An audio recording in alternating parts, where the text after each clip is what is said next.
Hola amigos de Perú 21, mi nombre es Omar Arbulú.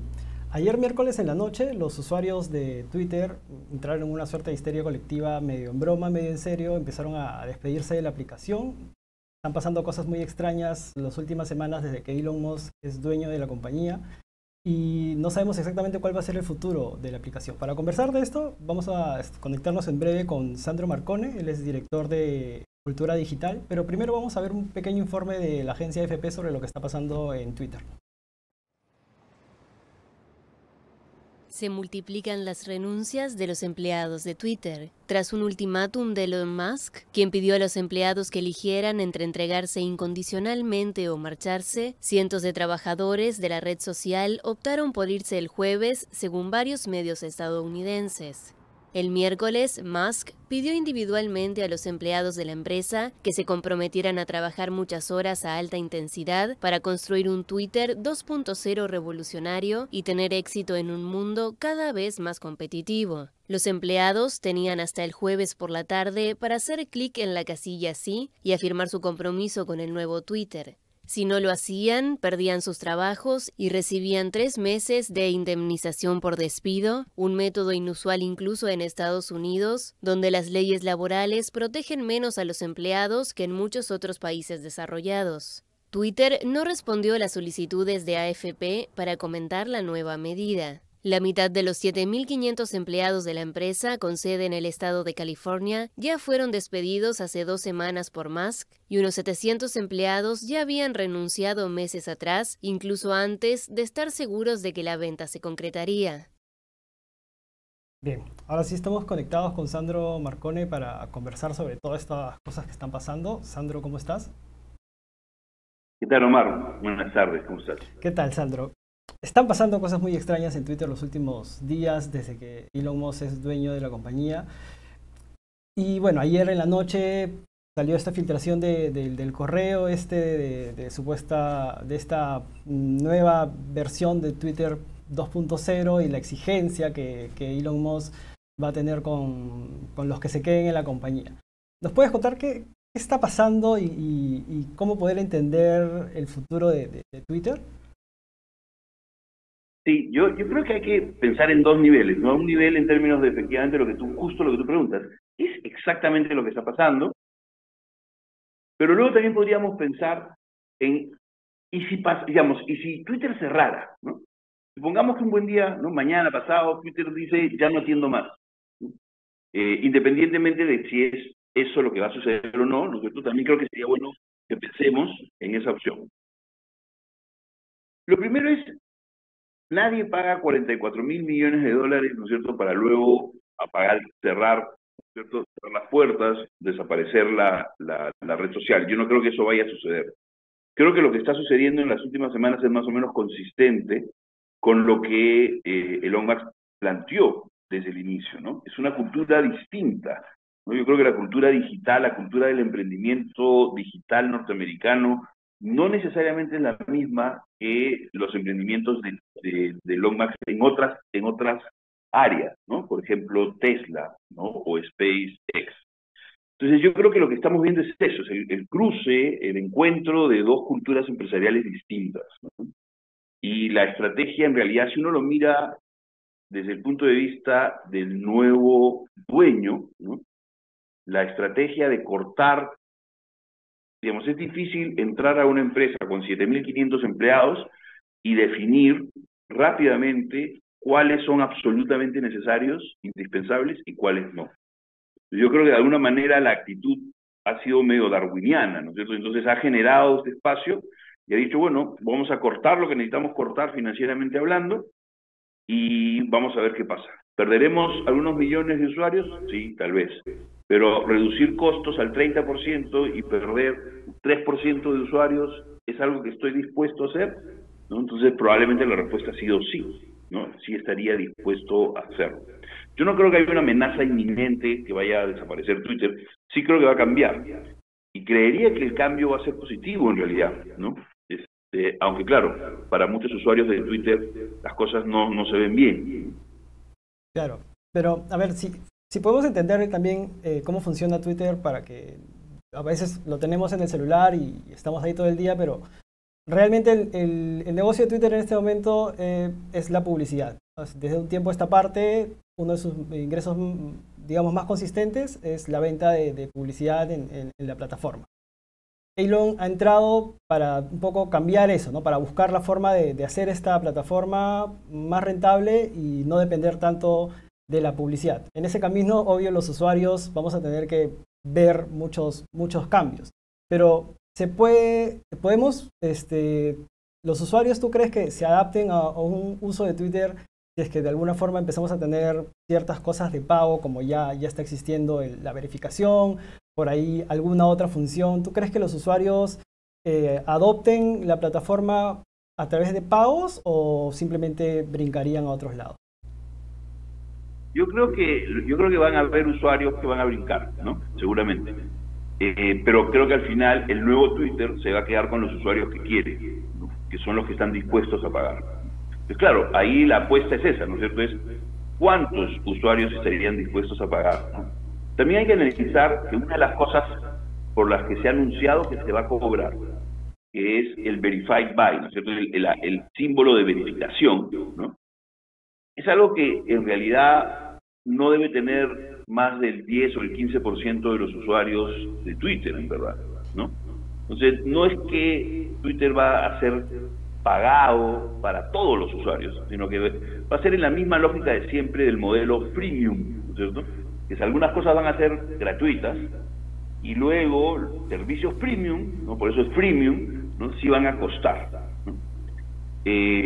Yo creo que algunos de los usuarios más antiguos, ¿no? Seguramente van a buscar alternativas hay, ¿no? De hecho, hoy día tenemos, sobre todo en un mundo en el que va cada vez más hacia lo audiovisual, ya hay mucha gente que decía que la intervención de texto, ¿no? De Twitter, el uso de Twitter tan intenso en el texto, es algo que no le deparaba demasiado futuro, ¿no? O sea, a la larga, ¿no? Twitter o lo que quede de Twitter podría parecerse mucho más a Instagram o a TikTok, ¿no? En términos de funcionalidad. Lo que tenemos que evaluar es cómo va a cambiar el perfil de usuario, porque es distinto el perfil de usuario de Twitter que el perfil de usuario de Instagram y de TikTok. El punto es si ese perfil distinto es algo que la nueva cultura empresarial en Twitter quiere mantener o está dispuesta a perder. Claro. Y si hablamos un poco de las opciones dentro del mundo actual, tenemos Instagram, tenemos TikTok, que son plataformas completamente distintas, como tú lo dices. Una está más enfocada en lo audiovisual, Twitter es una herramienta más enfocada en texto, pero pensando en estas opciones más cercanas al Twitter que conocemos hoy, ha salido un nombre que es bien difícil de entender, que es esta plataforma que se llama Mastodon, que está basada en blockchain y que muchos aún no terminamos de entender el blockchain y ya queremos ver dónde nos registramos. Entonces está costando mucho entender. Y por ahí también, en algún punto, en los últimos meses, Jack Dorsey, el anterior, o el que en su momento fue CEO de Twitter, también dijo que estaba trabajando en una plataforma. No sabemos mucho aún de esa plataforma. Si pensamos en Twitter como tal, ¿dónde crees que la gente se podría ir, más allá de las opciones más conocidas? Yo creo que hay, digamos, va a haber como distintas trayectorias, ¿no? Y distintos itinerarios. El usuario de Twitter más convencional, que es un usuario, además hablando, lo que pasa es que también tenemos que tener en cuenta que lo que nosotros pensamos que es Twitter, digamos, los peruanos, ¿no?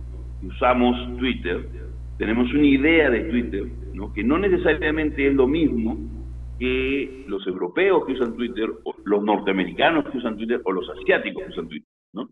Entonces, es claro que América Latina y las preferencias de América Latina no son ni van a ser prioridades para la toma de decisiones de los cuarteles generales, pues, de Twitter, ¿no? No van a estar tan destinadas a atendernos a nosotros como latinoamericanos.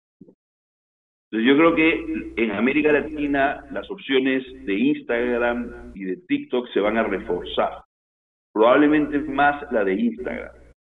Yo no descartaría además que el mismo LinkedIn aunque tiene un principio distinto, porque es una cosa como más profesional y más laboral, el mismo LinkedIn, en el caso de los usuarios peruanos, que utilizan Twitter, muchos utilizan Twitter como trabajo, ¿no? O para estar informados. No es una plataforma tan lúdica como podríamos decir que es TikTok o Instagram. Entonces yo no descartaría que incluso el propio LinkedIn, no es que vaya a tener nuevos usuarios, sino que lo que va a suceder es que va a haber una intensidad mayor en el uso de LinkedIn en función de que vamos a trasladar el tiempo que le dedicábamos a Twitter, vamos a trasladárselo a esta nueva red social. Una nueva red social va a empezar seguramente para los públicos objetivos más grandes, ¿no? Para los países con mercados más grandes, ¿no? Y seguro va a haber un efecto residual en el Perú, pero yo no creería que eso va a ser muy rápido ni va a ser inmediato, ¿no? En general, lo que yo diría es, no nos preocupemos, yo creo que hay Twitter para rato, ¿no? Y si no lo hubiera, en realidad no está mal ser resiliente, ¿no? Y poder salir de una plataforma si así quisiéramos, ¿no? Eso es importante. El moverse de plataforma no es tan sencillo, ¿no? De repente, si nosotros tenemos 300 seguidores, digamos, es casi como Friends and Family, ¿no es cierto? Amigos y familia nos siguen. Pero aquellos que tengan más de 50.000, más de 100.000 usuarios, ¿no? Pasar a una nueva plataforma, ¿no? Solo cuando sea estrictamente necesario, diría yo, ¿no? Claro, las personalidades, los actores, los políticos, los periodistas, ¿no? Ellos podrían seguramente recuperar su capital de seguidores en otra red con relativa facilidad porque tienen acceso a otros medios. Pero aquellos que tienen seguidores nativos, originales de Twitter, ¿no? Volver a construir 20.000, 50.000 usuarios no sería tan sencillo. Genial. Quería hacerte una última pregunta, saliendo un poquito del tema de Twitter, aprovechando la posibilidad de conversar contigo, porque también se está viviendo dentro de este contexto de ruido que está generando Twitter, parece que está habiendo también una crisis en las compañías digitales, en las grandes compañías digitales. Ha habido un gran despido en Facebook, o Meta, la empresa de Facebook, y algunas otras startups también están teniendo problemas económicos, de financiamiento, de continuidad. Entonces, en un mundo en el que estamos en una crisis económica global por distintas razones, ¿crees que también lo digital se está viendo impactada? ¿O cómo lees esta crisis de algunas empresas digitales? Yo creo que hay un elemento de oportunismo, ¿no? Es decir, yo creo que más de una vez el CEO de Facebook, ¿no?, ha pensado en que es una buena opción reducir empleados, ¿no? Pero también le quedaba claro que eso es mala publicidad, ¿no? Relaciones públicas negativas. Entonces, si ya lo hace Twitter, ¿no?, y la noticia es Twitter, aprovechar la ola y hacer una reducción de costos también podría ser, como te digo, oportunista. O sea, hay una oportunidad para hacerlo, entonces lo hacemos ahora, ¿no? La pregunta de fondo sería entonces, ¿pero por qué entonces es necesario reducir, ¿no? Y sí, en ese sentido yo creería que en el modelo de negocio de servicios digitales está empezando a pesar cada vez más el ingreso operativo. Ya no la promesa, ¿no es cierto? Cuando uno tiene, digamos, uno de los grandes valores que tenían estas compañías era su valorización en bolsa sobre la base de la expectativa a futuro que tenía, pues, tener 50 millones de usuarios o 200 millones de usuarios, ¿no? Esa expectativa, ¿no?, de lo que podía suceder a futuro, en los últimos años se ha ido desvaneciendo, y los accionistas, sobre todo los que han salido ya a bolsa pública, ¿no es cierto?, que cotizan en bolsa, empiezan a ser, pues, cada vez un poco más exigentes con tener réditos, digamos, tener utilidades ya, ¿no? Más que una promesa de utilidades muy grandes en el futuro, de repente utilidades un poquito más pequeñas, pero que empiece a gotear.